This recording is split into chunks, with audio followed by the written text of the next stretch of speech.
Spirituality means waking up. Most people, even though they don't know it, are asleep. They're born asleep, they live asleep, they marry in their sleep, they breed children in their sleep, and they die in their sleep without ever waking up.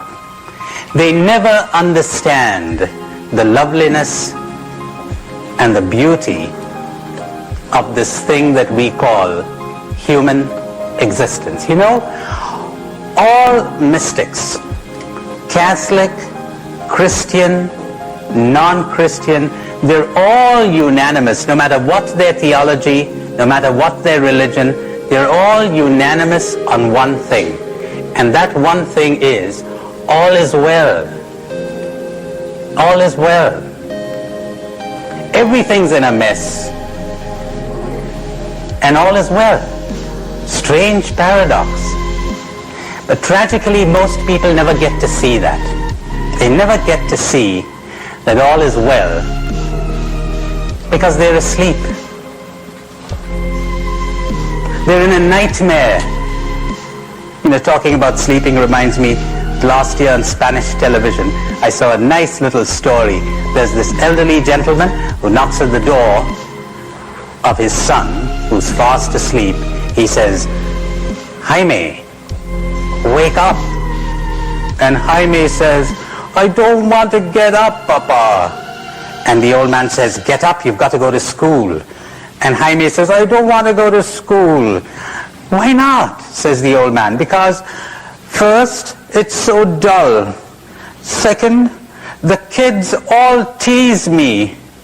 And third, I hate school." So the old man says, "I'm going to give you 3 reasons why you must go to school. First, because it is your duty. Second, because you're 45 years old. And third, because you're the headmaster.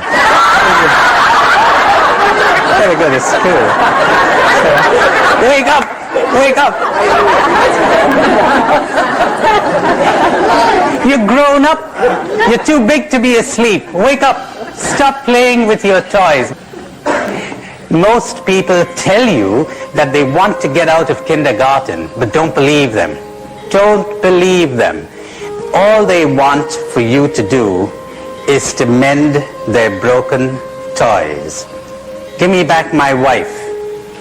Give me back my job. Give me back my money. Give me back my reputation, my success. This is what they want. They want their toys repaired.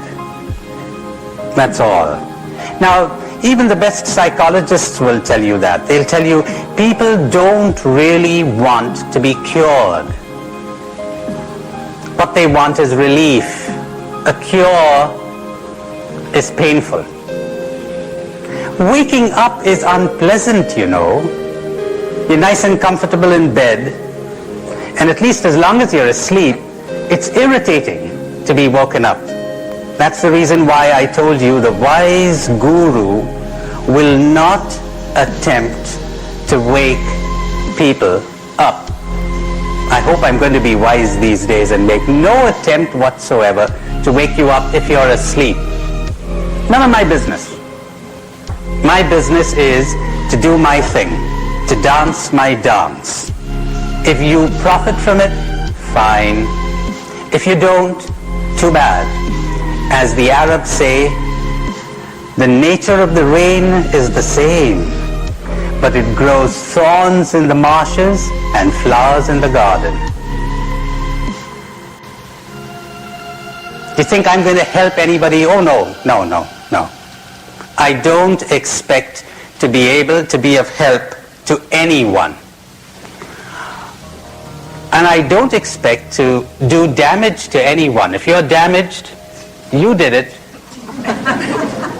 And if you're helped, you did it. You really did. We'll come to that later when I challenge your beliefs You think people help you. They don't. You think people support you. They don't. I had an interesting example of a woman in a therapy group. She was a sister. She was a religious. And she said to me, you know, I don't feel supported by my superiors. Listen to this one now. And I said, what do you mean by that? And she said, well, look at my superior, the provincial superior. She never shows up at this novitiate where I am. She never shows up, never says a word of appreciation. So I said to her, all right, let's do this. I know your provincial superior. Let's do a little role playing. I know exactly what she thinks about you. How would that be? And she said, fine. All right. So I said, you know, Mary, acting the part of the provincial superior now, I said, you know, Mary, the reason why I don't come to that place you're in is that's the one place in the province that's trouble-free. No problems. I know you're in charge, so all is well. How do you feel now? And Mary said, I feel great. I said, all right, now would you leave the room for a minute or two? This is part of the exercise. So she did. When she was away, I said to the group, I'm still Sister Mary Jane, the provincial, okay? Mary out there is the worst novice directress we've had in the whole history of the province. In fact, I don't go to the novitiate because I can't bear to see what she's up to. Oh, it's awful. And if I tell her the truth, she's only going to make those novices suffer all the more. We're getting somebody to take her place within a year or two. We're training someone. So in the meantime, I sort of say these nice words to her and keep her going. What do you think of that? They said, well, it's the only thing you can do. All right. Come on in, Mary. So Mary comes in. How do you feel? She says, I feel great. You feel supported by your superior? Yeah, I feel supported. Question. Who was supporting Mary?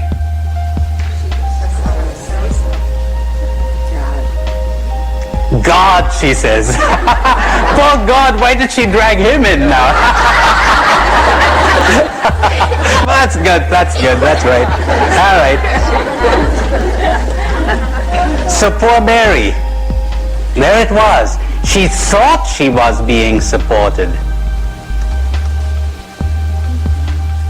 You think you're in love with somebody? Well, I got news for you. You're never in love with anyone. You're only in love with your prejudiced and hopeful idea of that person. Want a minute to think about that? You're never in love with anyone. You're in love with your prejudiced idea of that person, with your hopeful idea of that person. Are you really in love with the person? Well, how come you fell out of love? Your idea changed, didn't it? How could you have let me down when I trusted you so much? Did you really trust me? You never trust anyone. Come off it. That's part of the brainwashing of your society and mine. We never trust anyone. You're only trusting your judgment about that person. So what are you complaining about? You don't like to say, my judgment was lousy. That's not very flattering to you, is it? So you prefer to say, how could you have let me down? So there it is. People don't really want to grow up. People don't really want to change. People don't really want to be happy. As someone has said so wisely, don't try to make them happy. You'll only get into trouble. Like the guy who gets into a bar, sits down, and he sees this fellow with a banana in his ear. A banana in his ear. And he says, I wonder if I should tell him that. And he thought, none of my business. And he thought, maybe I ought to tell him. So after he had a drink or two, he says, excuse me, you got a banana in your ear. So the guy says, what? He says, you got a banana in your ear. What was that? You got a banana in your ear. He said, talk louder, I got a banana in my ear. It's useless. Give up, give up, give up. Say your thing and get out of here. And if they profit, that's fine. And if they don't, too bad. So now the first thing I want you to understand, if you really want to wake up, is that you don't want to wake up. The first step to understanding or to waking up is to be honest enough to admit to yourself that you don't like it. You don't want to be happy. You want a little test? Let's try it. It'll take you exactly 1 minute. You could close your eyes while you're doing this little exercise. You could keep your eyes open. Doesn't really matter. But listen to this. Think of someone you so-called love very much. Someone you're close to. Someone who is precious to you. And say, I'd rather have happiness than have you. And see what happens. I'd rather be happy than have you.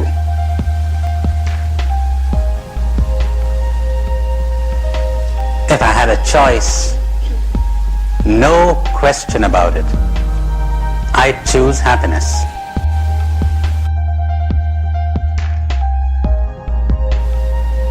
How many people felt selfish when they said this? Would you raise your hands? Isn't that wonderful? See how we've been brainwashed? See how we've been brainwashed into thinking, how could you be so selfish? Look who's being selfish. Just imagine somebody says, how could you be so selfish that you choose happiness over me? Who's being selfish now? How could you be so selfish that you would demand that I choose you above my happiness? When I was a child in the 8th grade, a Jesuit cousin of my mother gave the priori at the Jesuit church in Milwaukee, and he opened each of the conferences with this word, for the test of love is sacrifice, and the gauge of love is unselfishness. So I think you should love it. That's marvelous. She speaks about a Jesuit who says, the test of love is sacrifice. And the gauge of love is selflessness, unselfishness. But now tell me, would you want me to love you at the cost of my happiness? Yes. She said yes! Isn't that delightful? You're great, you're tremendous, you're tremendous.